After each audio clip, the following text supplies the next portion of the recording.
Congressional Spouses Foundation bilang bahagi ng kanilang proyektong Lakbay Aral. Pinili nila ang Kapuso Network na itinuturing na isa sa landmark institution sa Quezon City. Nag-courtesy call sila kay GMA Chairman and CEO Attorney Felipe L. Gozon at GMA President and COO Gilberto Duabit Jr. We are very honored.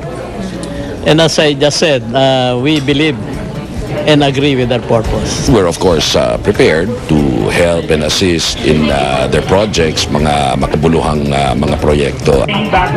Magandang pagkakataon daw ito para mabigyan ng ideya ang samahan ng mga asawa, anak at kapatid ng mga kongresista kung paano nabubuo ang mga balita at programa sa GMA Network. Maganda na nagkaroon kami ng idea kung ano ba nangyayari sa isang malaking network katulad na ito. Mga kapuso, sa tulong po ng ilang tiwaling tauhan ng Land Transportation Office o LTO, maluwag at malayang naibebenta ang mga nakarnap o mga nakaw ng mga sasakyan. Ganito po ang modus. Mga papeles ng mga na-total wreck, ika nga, o yung mga naundoy na mga sasakyan, ginagamit sa pagpaparehistro ng mga hot car o mga nakaw ng mga sasakyan. Mabilisan din daw ang bentahan para hindi na mahabol pa ng mga otoridad. Yan ang tinutukan ni John Consulta. Ito ang 15 sasakyan na na-recover sa mga umano'y safe house ng tinaguriang Dominguez Carnapping Group. Ayon sa PNP Region 3 sa Camp Olivas sa Pampanga, 8 sa mga ito nakatimbre sa PNP na kinarnap. Tampered naman ang mga engine at chassis number ng 4, habang ang isa ay may kahina-hinalang record. Pero paano nga ba naibebenta ang mga carnap na sasakyan? Ayon kay Police Chief Superintendent Alan Purisima, simple ang umano'y modus ng Dominguez Carnapping Group. Nagsisimula raw ito sa timbre ng mga contact ng grupo sa LTO. Sila raw ang tumutukoy kung anong klase ng sasakyan ang pwedeng targetin base sa kung anong papeles ang meron sa ahensya na mapapakinabangan ng mga kanap na sasakyan. Ito raw yung sasakyang na total wreck o naundoy at itinuturing na beyond repair. Kaya kapag may nakuha ng sasakyan ang sindikato, instant nang may papeles na magagamit, pati na engine at chassis number na ipapalit. Pag may papel na sila, hanap na sila sa internet ng meron nagbebenta ng ganong modelo at ganong klase ng sasakyan. Ang aalisin yung main serial number na parte ng sasakyan, isasalpak doon sa sasakyan na ninakaw, yung black number, papalitan, bibili ng bago sa mga nagbebenta ng bagong sasakyan, pati black kasama na, bubuin yung makina bago ng sasakyan mo. Mabilis din daw ang bentahan ng mga hot car. Sa loob lang daw ng 4 na araw, kailangan may benta na at madispatcha na sa buyer ang mga carnap na sasakyan. Kapag umabot na raw kasi ng 8 araw, pasok na sa listahan ng mga sasakyang nakaalarma ang carnap vehicle. Mismo ang suspect na si Alfred Menjola, kinumpirma ang modus ng kanilang grupo. Yung ibang mga piyesa ng mga flooded at total wreck na to, ang siya naman kagad na inililipat dun sa kakambal na sasakyan na kinarnap para kagad magawa ito at maibenta. Pinakamatagal po ang 1 linggo para ma-dispose ang isang carnap na sasakyan. Katunayan, nakapagbenta na raw siya ng 3 carnap na sasakyan. Wala raw kaalam-alam ang mga bumili sa kanya na carnap vehicle pala ang mga sasakyang kanilang nakuha. Isang Honda Civic na itim, nabenta ko po siya sa isang manager ng bangko. Meron din po akong nabentang alam kong carnap din na isang Camry naman na nabenta ko sa isang half Chinese. Hindi po nila mare-recognize na carnap yung mga sasakyang nabili nila. Sigurado, wala silang makukuhang record na carnap tong mga sasakyan ito. Kaya naman ayon kay Purisima, panahon na para tuluyang i-overhaul ang umiiral na sistema. Ito yung main source nila ng papeles. So, ibig sabihin, that's why the PNP is now proposing na yung total wreck vehicles ay hindi na dapat pwedeng ibenta. John Consulta, nakatutok, 24 oras. Si Mel Tiangco, ang inyong kapusong totoo. May kasabihan na swerte daw ang kambal sa isang pamilya. Dobleng saya rin daw ang dala nila. Ngunit minsan, dobleng alalahanin din sa mga magulang kapag may dinaramdam ang kambal. Yan ang pinagdaraanan ngayon ng mga magulang ni na Roxanne at Roseanne. Tunghayan po natin. Nagulat si Aida nang siya'y magdalang tao sa kabila ng pag-inom niya ng pills.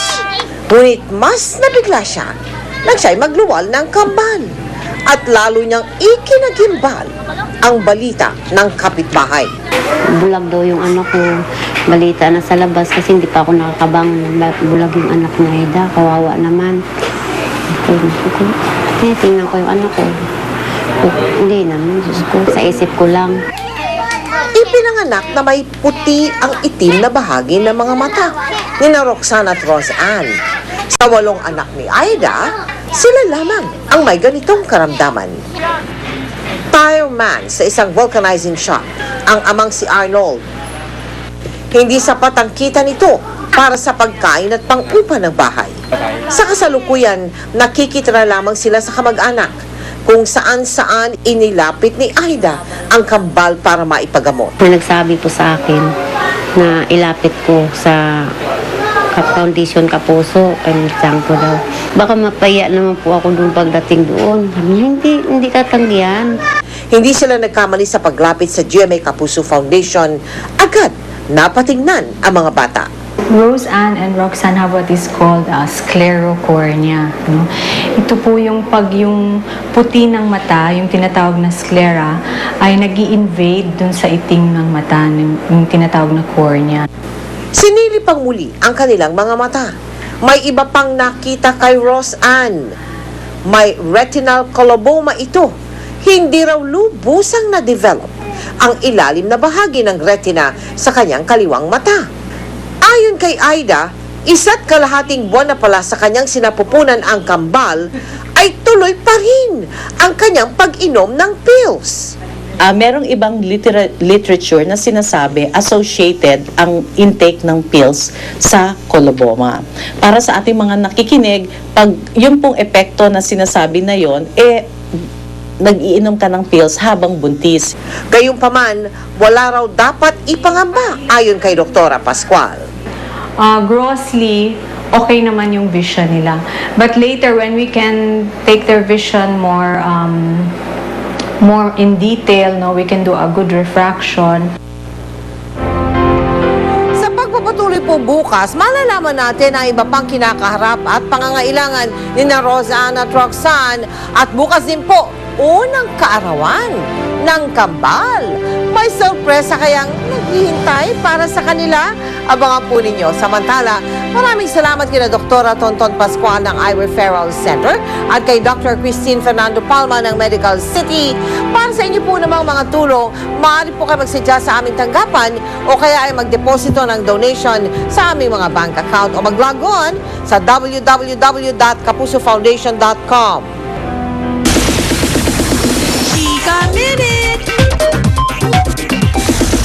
Masayang-masaya ang Grammy Award-winning singer na si Janet Jackson sa kanyang muling pagbisita dito sa bansa. Excited na ang kanyang fans para sa concert niya bukas sa PICC. Makichika tayo kay Aubrey Carampel live mula sa Pasay City. Hi, Aubrey. Hi, Pia. Dumating na sa bansa ang international pop icon na si Janet Jackson.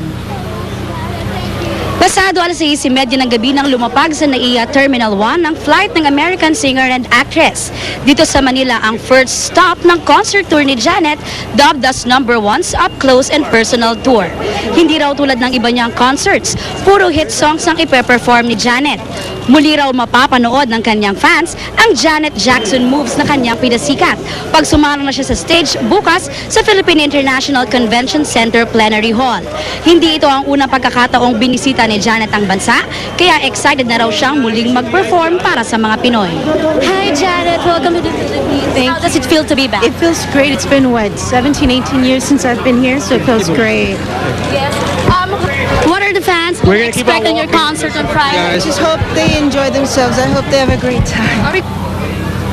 Pia, mula dito sa airport ay dumiretso na sa kanyang tutulayang hotel si Janet para makapagpahinga at makapaghanda sa kanyang concert bukas sa PICC. Yan muna ang latest. Balik sa'yo, Pia. Maraming salamat, Aubrey Carampel. At yan po ang mga may init na chika for today. Tutok ulit bukas for the latest showbiz updates. Ako po si Pia Guanyo. Mel, Mike? Salamat, Pia. Diyan po mga balitang aming tinutukan. Sa nakalipas sa 24 oras, maraming salamat sa inyong pagtitiwala. Mula sa tahanan ng katotohanan, ako po si Mel Tiangco. Ako po si Mike Enriquez. Ito ang GMA. Walang kinikilingan, walang pinoprotektahan. Walang kasinungalingan, serbisyong totoo lamang. At dahil hindi natutulog ang balita, Nakatutok kami 24 oras.